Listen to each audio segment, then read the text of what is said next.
Channel को subscribe करें और मेरे चैनल को सपोर्ट करें। एक बार एक बहुत बड़ा नेता एक साधु के छोटे से आश्रम में गया। वह साधु के बारे में बहुत सुना था, तो उसके मन में आया कि मैं एक बार जा करके देखता हूँ कि लोग उसकी इतनी तारीफ क्यों करते हैं। जब वह उस आश्रम में गया तो वहां पर एक छोटा सा कमरा था जहां पर एक कालीन बिछा हुआ था।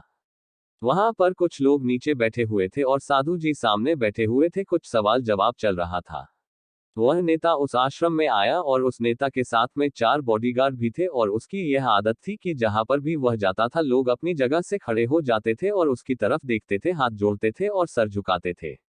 लेकिन यहाँ पर ऐसा कुछ भी नहीं हुआ। साधु व्यस्त होने के कारण उसकी तरफ देखा तक नहीं। तभी नेता को लगा कि यह मेरी बेइज्जती है और वह इस बात से गुस्सा हो गया। नेता ने थोड़ा गुस्से से साधु की बात को बीच में काटते हुए कहा कि मैं आपसे कुछ कहना चाहता हूं। साधु ने उसकी तरफ देखा और बोला, आप थोड़ी देर रुकिए, पहले मैं इनके सवाल का जवाब दे दूं, उसके बाद मैं आपसे बात करता हूं। तब तक आप अगर चाहे तो आप बैठ सकते हैं। बस साधु का इतना कहने की ही देरी थी। नेता का चेहरा गुस्से से लाल हो गया और फिर उसने अपना सारा गुस्सा उस साधु पर निकाल दिया। अभी तक वह नेता बहुत तमीज से आप कह करके बात कर रहा था, लेकिन अब वह तो तड़ाक पर उतर आया। नेता ने उस साधु को कहा, तुझे पता भी है मैं कौन हूं और तू किससे बात कर रहा है?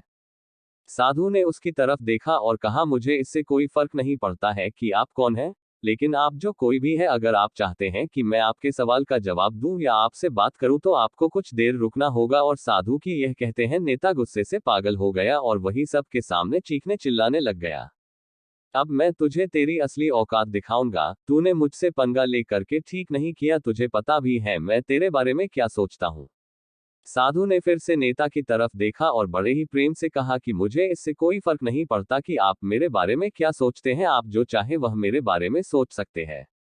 फिर नेता ने उससे कहा कि तू चाहे सुनना चाहता है या नहीं, लेकिन मैं तुझे यही सब के सामने बताऊंगा कि मैं तेरे बारे में क्या सोचता हूँ। तू कोई साधु नहीं है, तू एक बहुत ही घटिया इंसान है, तू एक ढोंगी है, पाखंडी है और यहाँ पर जितने भी लोग बैठे हैं उन सबको बेवकूफ बना रहा है। तेरा बस एक ही मकसद है, इन लोगों की जेब में जितना भी पैसा है वह सब तेरे पास में आ जाए। तू अपने फायदे के लिए इन लोगों का इस्तेमाल कर रहा है और अब मैं तुझे नहीं छोड़ने वाला हूँ। पूरी दुनिया के सामने तेरा पर्दाफाश करके रहूंगा। लेकिन उसके इतना बोलने के बाद भी हल्की सी मुस्कान उस साधु के चेहरे पर बनी ही रही। यह देखकर वह और भी तिलमिला गया और उसने कहा, अब बहुत हो गया। अब मैं यहाँ 1 मिनट भी नहीं रुकने वाला, लेकिन अभी भी तेरे पास मौका है। अगर मुझसे माफी मांगनी है या मुझसे कुछ कहना है तो कह सकते हो। इतना सब होने के बाद भी साधु के चेहरे पर एक मुस्कान थी और वह बिल्कुल शांत था। और फिर उन्होंने अपनी आंखें बंद करी और फिर साधु ने अपनी आंखें खोली, हाथ जोड़े और कहा कि मुझे आपसे कोई गिला शिकवा नहीं है।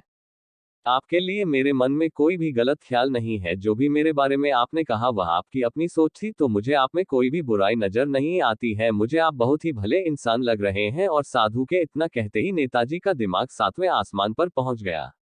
उसके चेहरे पर एक अजीब सी खुशी थी, क्योंकि उस साधु ने वही कहा जो बाकी सब लोग उस नेता को कहते हैं। और वह खुशी खुशी उस आश्रम से अपने घर की तरफ चला गया और जाकर के अपने पिताजी के साथ में बैठ गया।